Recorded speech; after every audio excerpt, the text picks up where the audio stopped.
Welcome to the Villain's Perspective podcast. I'm Jeremy Spann, the owner of J. Gerard's, and my co-host. We're minus one, but we getting it together. But y'all introduce yourselves. I'm James Jones. I'm the owner of Oak Meadows Trading Post. I'm Mika G. Red, owner of Mika with the Jewels. So we're and you got we're gonna go ahead and jump right into the fire. Ain't no need of no pleasantries, and because right don't have a buffer. Perspectives are always abrupt, and I guess that's just how we'll handle this situation. So today's topic is leadership, more specifically leadership in the African American community, and to be more, I guess, poignant, because there's no need of us, because I think most of the time we have it bad about dealing with the product of problems, and not dealing with the problem. I don't know if it's because we just don't want to solve it, and we've gotten so used to just complaining, or we just don't know how to, I guess, problem solve by unpacking and going down to the source. Yeah, because most people are used to, if it's not broke, don't fix it. Keep going, no whining. So in our community, we don't unpack. We just keep going. Yeah. And that is most of the problem, because you never actually talk about what the problem is. Yeah. You're really taught to just keep going. Yeah. Suffer silently until something changes. Ooh, yeah. That's and a lot of times, let's bring it back. The point is, you made a good point because of what it is that we're taught. So to go to the root or the net of it, the two spaces that we do not take inventory of is leadership in the church and proper leadership in politics. Yeah. So y'all, Mika, go ahead and tell me how it is that you feel. What made you start realizing? Let's go back to. Let's first start with how it is that you feel about leadership in those two specific arenas. Leadership in the church. The trust has been broken. So when I think about leadership in the church, I'm thinking they're always telling you to do what I say and not what I do. And most people are watchers. They learn like what they see. So if I see you doing wrong, but you want me to do right, that right there has messed me up, because now I don't know how to take this. And you're my leader, so how can I bring this to a conversation to you? Because most time in leaderships in the church, it's like you got a chain of command. You don't just go straight to your preacher. You know, I don't know about y'all, but you go like to a liaison almost. Yeah. They're not accessible. No. In some churches, it's almost like certain positions have like a celebrity that goes on. Yeah. But I guess we have to learn to navigate. Pull your mic closer to you. Yeah. I think we have to learn to navigate the avenues and well, how do you feel first before we get too deep off it? And then we'll go back with the I guess the where we come from with our perspective. I feel like leadership, whether it be politics or in the church, politicians or leadership in church, they have to do better at advocating for whatever they're trying to push, whatever the agenda is, because I feel like you have two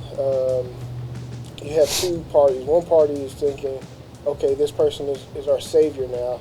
They have to do everything, and we do nothing for ourselves. Then you have the other party that thinks, well, I'm not going to critique them in any way because they have such a great position.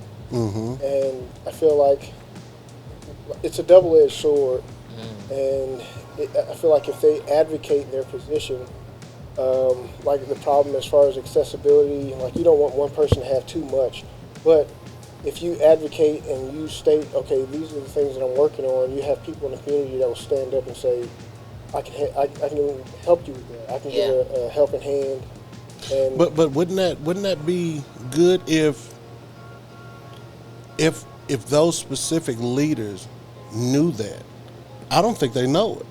Well, and Well, and then we'll get into it. I think there needs to be inventory on both. And when I say inventory, I'm talking about scrutinized, stripped down, almost to the point to where every church around here needs to look at their leadership, not only for what it is that the leadership is doing inside the church, but if that leadership hadn't done anything outside the church and hadn't done anything to affect the community, he shouldn't be a leader.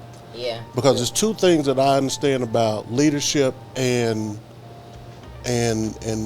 inventory or system. If you're looking at a system and a leader, both don't mind being critiqued and both don't mind being questioned. Because if let's say if we all got together and started a business and we purchased 50 items for $500, and what we're going to do is flip it to get us $1,000. And so as we're selling, we're taking note of the transactions, and if we're flipping and if we're doubling the price, no matter where it is before we get to $1,000, we can go to the books. And if you feel like somebody's doing something wrong, we're like, I don't mind being questioned. I ain't doing nothing wrong. Right. And the books don't lie. Yeah, numbers don't lie. So people will. Our leadership in both the church and politics don't like being questioned. Yeah. And if they don't like being questioned, they cannot be trusted. Yeah. I agree with that. Yeah, I do too. That's very much so true. Because anytime you want to make a liar mad, just keep questioning them. Because they'll really come unglued. Yeah. Because you're getting closer to the truth. To the truth, yeah. And what makes you feel like you are accessible to having the truth when you're not the leader? I am. So that's that's where the problem really does start coming in at. Don't ask me. And like I was saying, I see you do one thing, but you're preaching another thing, or you're teaching another thing, and now I'm all messed up.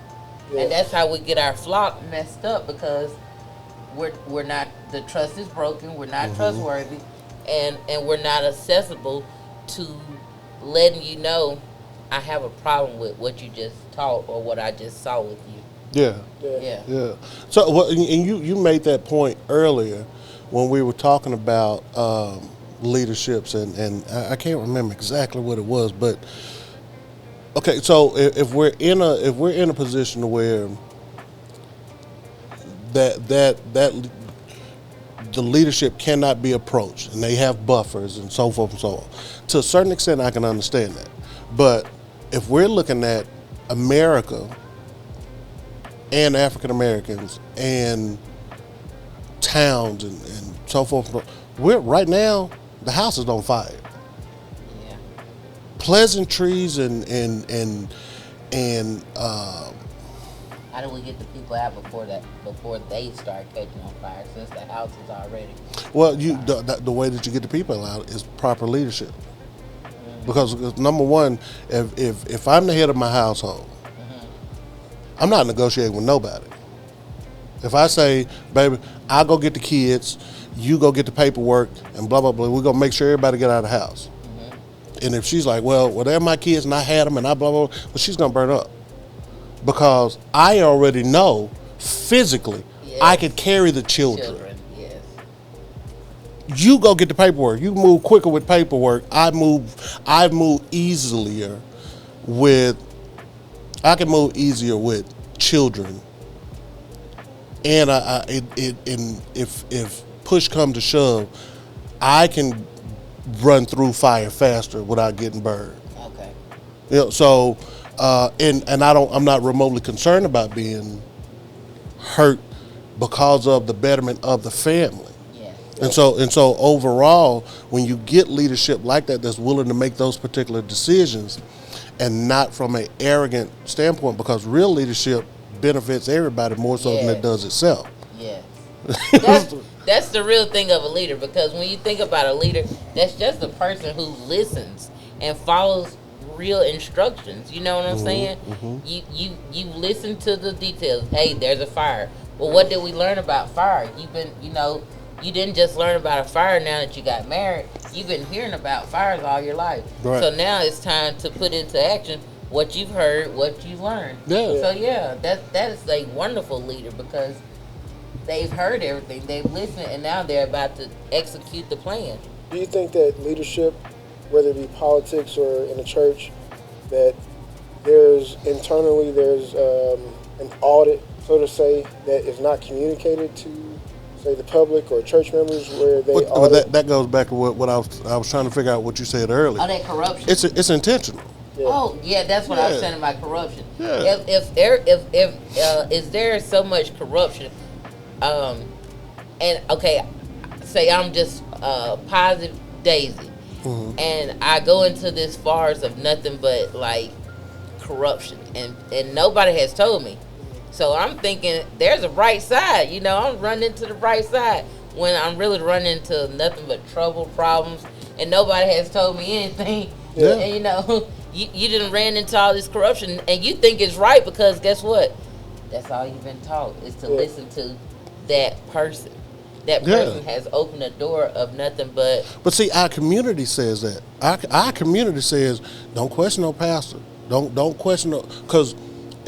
Yeah, they almost put pastors on a pedestal of God. Well, and it's because I heard you're not supposed to question God, but you should question your leadership, especially if you have a problem. And that's like why I like Sunday school and Bible class, so I can talk when I'm not understanding. Because I've never seen in a Sunday service where you be like, "Hey, hold up, what you just say?" But in Bible class or Sunday school, you can be like, "Hey, pastor, can you slow down?" Or, "Hey, brother, can you run that back to the sister, what you just say?" You know what I'm saying? Yeah. So, well, is that a question of our indoctrination, though? Because once we start out early in indoctrination, because I mean, and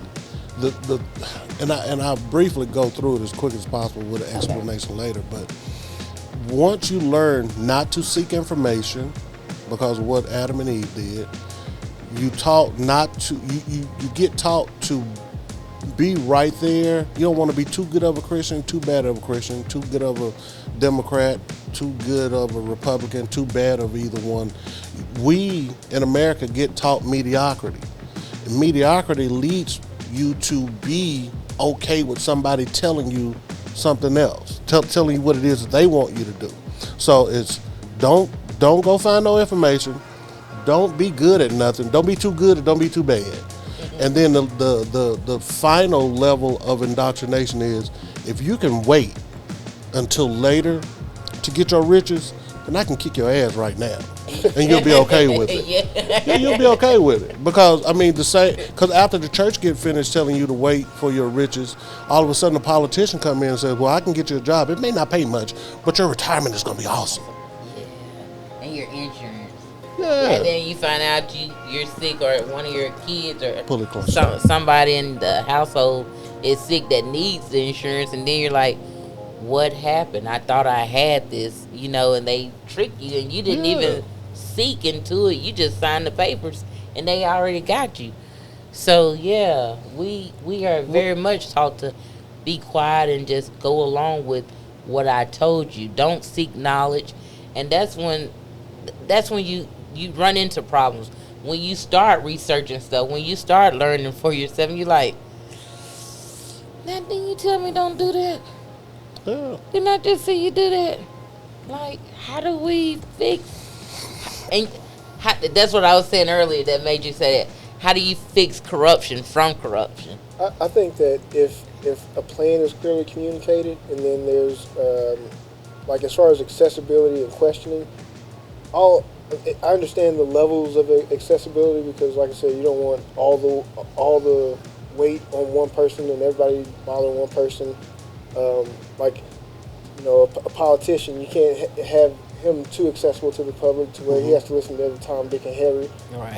You know, somebody may say, hey, well, you know, we need y'all over at the government to, you know, use that alien technology to come up with a time machine. We're gonna go back in the past and get a flame-breathing dragon and build a mega furnace, and then we're gonna pipe that to the community, and then we're gonna have free heat in the wintertime. But I think that, you know, I understand the levels of accessibility, but I think if a plan is communicated, and then there are avenues of or dedicated people to audit or question, you know, how are we doing according to the plan versus how we're actually doing it. That could kind of weed out some of the corruption. But a lot of time, movement can be, just simple movement can be misconstrued as a plan. What do you mean? Define. If we're in church or if we're within circles within politics, and because we're doing something and I'm contributing, that doesn't mean that it's being effective. Yeah, you can be at work. Doesn't mean that you that you're doing it. Like, right. Because especially because at work, at a well-run machine, you take landscaping for instance. It's like when we're here, here's what we're gonna do. We're gonna go around the edges. I'm gonna get over here, and we're gonna blow. And we're gonna do this, and we're gonna trim the edge. That's being effective. Yes, because we're getting the job done. Right. So if politics, if our political leaders and our religious leaders are both helping the same communities, how in the hell are we still in bad positions? Yeah. Which means that if just because you work, just because you moving, that don't mean you working. Yeah. Right. Oh yeah. That's and one of my last job. That's one of the easiest ways to make it look like you're getting a lot done. That there's a lot of progress. Is okay, like you can change the way something looks, but as far as the matrix or KPIs, like the things that you're supposed to be working on, you're not really hitting those. But hey, man, things look different. Like this guy's doing something. Yeah. So I understand what you're saying. That it's like putting your mouse on your oscillating fan. Yeah. The mouse is moving, and the computer ain't crashing or going down, and you can be somewhere taking a bubble bath. Yeah. Right. So have you guys experienced, maybe like in church more so, leadership not keeping the main thing, like as far as focusing on goals or whatever they say, these are the top things that we need to work on. Yeah. And it's like things change, and it's like, okay, well, this is what we're going to go with, and it seems like it's like a flavor of the month kind of a thing. Yeah. I feel that more in politics though than I do in church. Yeah. And that's what I was saying about earlier when we were just kind of like the method has to change in order to draw the crowd, in order to keep the crowd, like the older generation like tradition. But you know that the older generation are going to eventually transition. So what have you done with the younger people, the children? Because they're the future. They're if you don't teach them, how can the church continue to run? You know what I'm saying? And then if you see that your church is dying out, and you know it's dying out because of tradition, and tradition isn't biblical. It's just like, well, ain't Susan them said that's how it's supposed to be, and we've been doing it like that ever since. And you know, Aunt Susan was married to the first preacher ever here. You know, it's stuff like that that divides the families and the churches. And when you think about it, God had established the family way before He established the church. Yeah. You know, so if you don't have families that are on one accord and willing to work and do the work, where your church is gonna be, where your youth gonna be, and that's what he's saying. Like politics, that's somebody's family.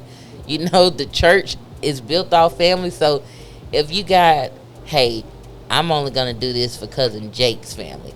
I'm not gonna do this for Isaac and their family. I'm only. Hey, don't tell that we gave you a donation because we didn't give such and such one. Like that's how a lot of our local churches run, and it's hurting the families, it's hurting the children, it's hurting the communities. Yeah, you gotta grow leadership. You gotta grow people. Yeah, and you gotta meet them where they are. You can't expect them to be a seasoned Christian, and they're on milk, and you sitting here feeding them steak. How can they digest? Hold on. I'm about to put my toothpick in. Oh, you're ready. He's ready. I think we've been playing nice way too long. We've been playing nice. Okay, come on with it. I don't mind calling them out because you're ready. The leadership that resides, and if we're going, and I have critiques for both, but I also want everybody to know I'm not a Democrat, I'm not a Republican, and I'm not a Christian, I'm not a Muslim. I am a human being trying to make my tomorrows better than my todays. Yeah. And I have to see what it is that I have to see the reality in which I'm living in right now in order to be able to acquire a better tomorrow. Most leadership now in the church ain't nothing at the house, they ain't nothing at work, they ain't nothing in society. And so they hold these positions in church so dear to their heart because that's the only place that they feel like a man at. And they're bullies. They are. They are bullies. When you question that authority, a little bit, they are bullies. They are. And you can speak to them, and they have these mean mugs on their face, and you're like, ooh. Yeah. Well, it's like a business meeting. I would love to go to every business meeting in every black church around here and say, I don't think such and such needs to be on the board. and they would be like, well, why? And I'm like, if you ain't never ran no business or been in finance, you have nothing but an opinion to give in terms of the church, which is why the church ain't growing. Ooh. Which is why the churches aren't growing. Those methods, they will not change the methods. They want this. You got to keep the message. The message is Jesus Christ. That is the message. But the method, you have got to change those methods on how you get your people in and to stay in. How you change your community. Well, I can tell you why they're not staying in. Because the church ain't doing nothing outside the walls of the church. Woo!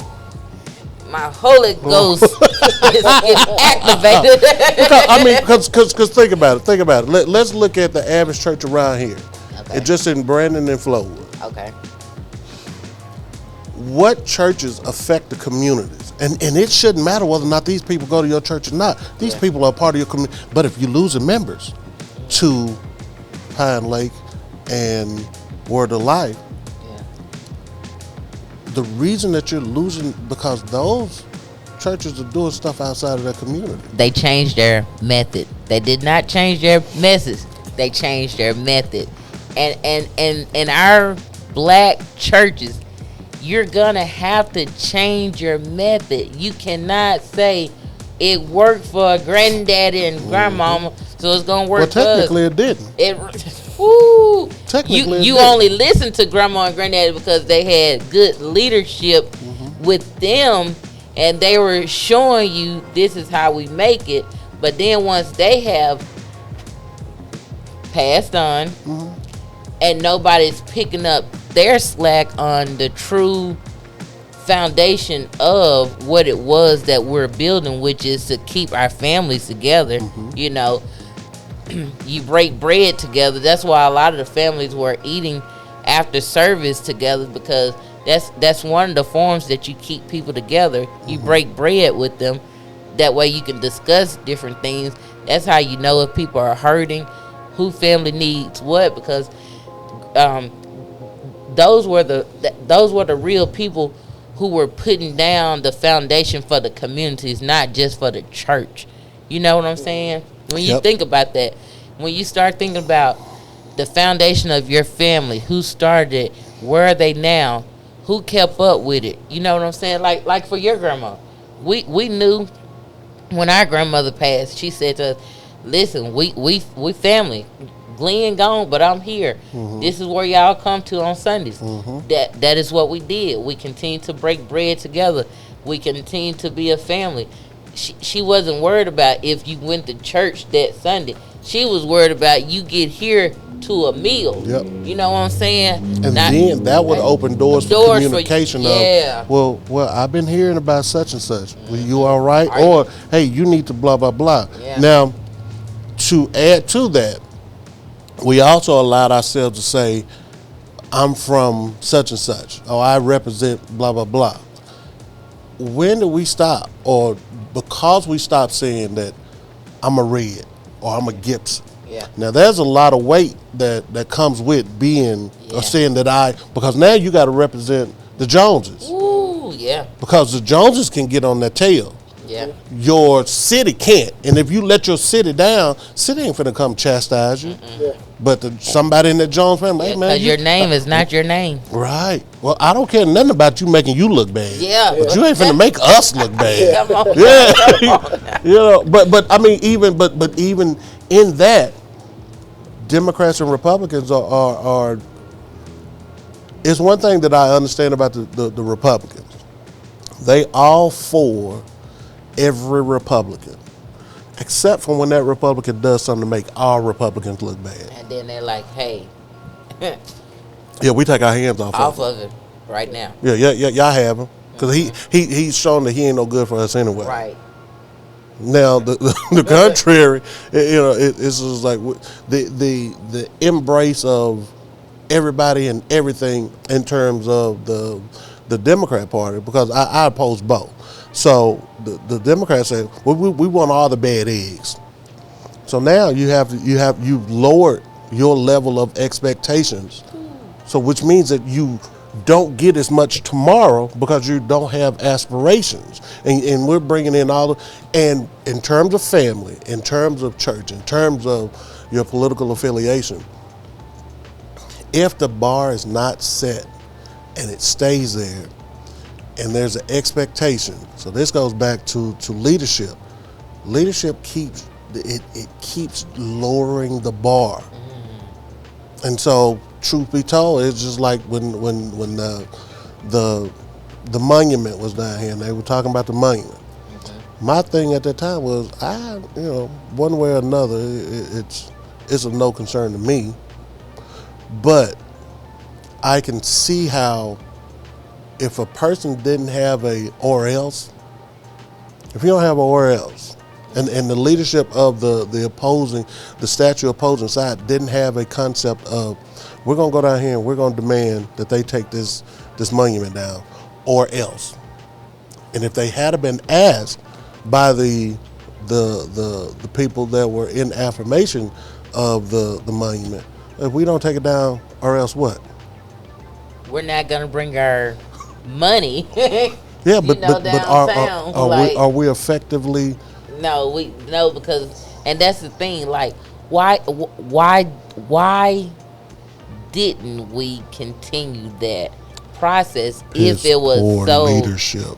Okay, I was just wondering why, if it was hurting so many people, and we were marching and campaigning.